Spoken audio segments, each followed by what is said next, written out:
It's an action-packed, engaging, interesting, exciting morning spinning world of sport. In Yobong Monday, he's back again on the show. In Yobong, good to have you on Sports Tonight. Fantastic, Austin. Always an absolute pleasure to be on this show. And guess what? The weekend was jam-packed. Tell me about it. Talking about the National Youth Games in Ilorin, talking about the Premier League, talking about the small matter. Toby's not here today. The small matter of Shooting Stars being relegated finally. So it was a brilliant weekend. So we're looking forward to talking about all the beautiful sports stories that happened over the weekend. That's right. Yobong back with a bang, and then it made it rain right away with Shooting Stars fans. Wiki Tories here had to win that match that was played again. As a goodbye to Gombe United has already been gone. Shooting Stars, they were hoping. But what a story. Shooting Stars back again to the NNL. Hopefully the administrators will learn and get it right. Let's talk about the third edition of the National Youth Games. Delta, I told you at the start of the program, has emerged the overall winner at this year's National Youth Games. In Yobong, they did it in style. And for me, Delta State, even when you look at the contingent, you see, Delta State, they had a commission back on the day that was working so well. And I think it's that model that they're still using to win. We're talking about plan. We're talking about structure. We're talking about a stage that over the years have shown that it's not magic, it's not rocket science. You've got to work for these things. You've got to plan for these things. And the talents, this discovery in Delta State is absolutely brilliant. 22 gold medals, 16 silver, and 23 bronze medals is not cheap. It's not something they earn without maybe just being handed. They worked for it. They gave it all. And I thought it was absolutely brilliant from Delta State. Winning it third on the bounce is not an achievement we should just overlook. It's a huge achievement. It shows that they're doing something right. They're leading from the front, leading by example. And we hope that other sports commissions all over the country, because we're not just talking about Delta State, we're hoping that other states will do well, because if you do well in the national competitions, there's a chance for Nigeria to do well at the world stage. I agree totally. When I saw the squad that they took to Ilorin, I knew they meant business. And by the way, you saw Team Akwa Ibom right there on your screen. They emerged second. But let's run through the medals table at the National Youth Games. We told you Delta State, they showed dominance. A total of 60 medals, 60 medals, 21 gold, 16 silver, and 23 bronze medals. Akwa Ibom followed with 46 medals, 16 gold, 12 silver, and 12 bronze medals right there. Ondo State finished third on the log, 12, 12, 12. They couldn't shout. Just give us the 12. Give us the 12s. That's all they needed. And then they finished third on the table. O State, Kwara, finished fourth on the log with 19 medals, 10 gold, 10 silver, 9 bronze medals for Kwara. So that's it, the top 10 for you right there at the Youth Games. But major talking points at this National Youth Games. You're talking about states that need to look at the model that Delta is doing. We admire Lagos State and what they're doing, particularly for grassroots sports development. But Delta, Lagos was missing. It was a shame, Austin. We talked about it last week, and it's something that really hurt a lot of Lagos sports people.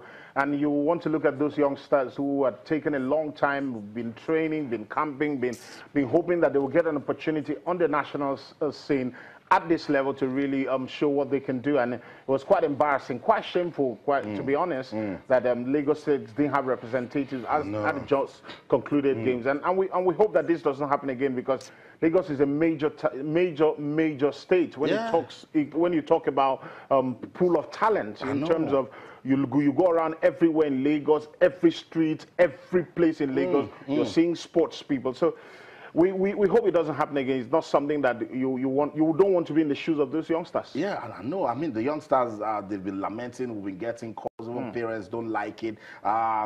Digitalibu is a good friend. He's the chairman of the Lagos State Sports Commission. He's a friend of the house.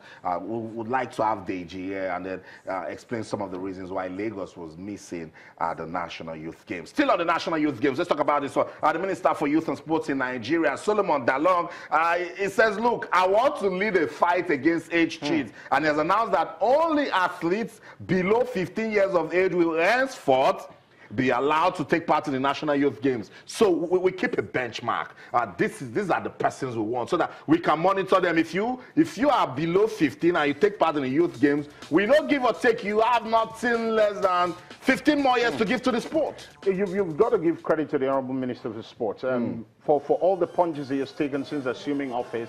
This is a huge one. This is leading by example. This is doing what should be done. And in all honesty, age cheating has blighted sports on the African continent, and it's good that the Minister of Sports is showing how this should be done, and we hope that the states will adhere to it, because you want to give the youngsters an opportunity at this level. You want to have them go through this level, learn, make their mistakes, learn from their failures, so that when they get to the national, the international meets, they go out there and become superstars.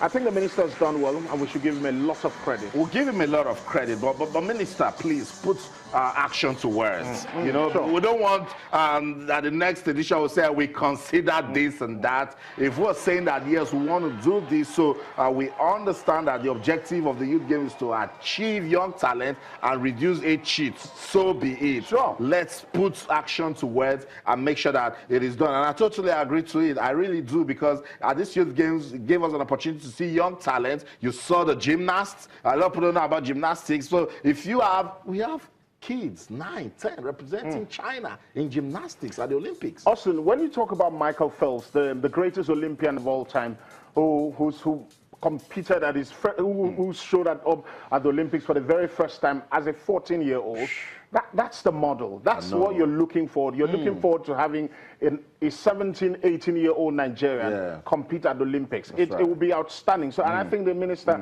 has done a great one here. And as you've said, you've got to follow it through. You've got to ensure that modalities are set in place. People are put in place to watch things. Don't do this, don't do that. Let's be sure that age cheating is not blighting our sports again. You know, so I think it's a great one. It's great. Teach athletes integrity. Tell coaches what it means to be honest, not to tell kids to lie. That the essence is not just to win, it's for long term. Michael Phelps, greatest Olympian, I've spoken about him. He didn't cheat. Look at the great guys, the Michael Johnson, the Usain Bolt, Serena Williams, Venus was showing all the signs. The dad says what is behind is greater. When you hear Fernando Alonso, you hear Lewis Hamilton. Now, these are people that when you listen to them, you follow their story. It was a story of hard work. It was a story of going through integrity, real honesty, sincerity of purpose. Early start. Great thing. And we're hoping that we can find our way to be able to achieve this. Hopefully it won't just be all talks. Let's get on with the show now, but stay at the grassroots. That's very, very, very important for anything development. Techno Mobile, in conjunction with Manchester City, they organized a 5-day football clinic. Guess where? In Manchester City. 13 teenagers from Africa, 3 from Nigeria had an opportunity to go to the Manchester City Football School and learn the basics of football. Not just learn football, also network. Let's go to Manchester City, find out what went down, and we'll come back and talk some more. Don't go anywhere, we'll be right back. On August the 24th this year, the Under-16s, officially dubbed the Blue Squad, arrived at Manchester City ground, the Etihad Stadium. They got into business with a football clinic press conference under the supervision of Gavin Rhodes, who is the head of City Football Schools. And the session is going to be based and geared around team performance. It was indeed a dream come true for these young footballers who were selected from over 4,000 kids that applied. And for the majority, it was the first time they will be leaving their homes. Let's go. Come on then.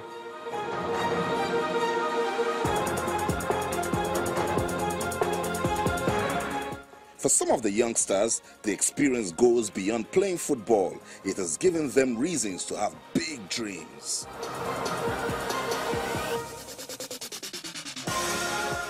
Thank be to Techno for inspiring me to follow my dream. This project demonstrates Techno Mobile's commitment to helping customers and community extremely small. We hope to replicate the Blue Squad annually to give more African youngsters the opportunity to experience playing at one of the world's best football clubs. And for Techno Mobile, rather than just being a phone brand, they want to keep supporting young talents and provide opportunities that can lead to a life-changing experience.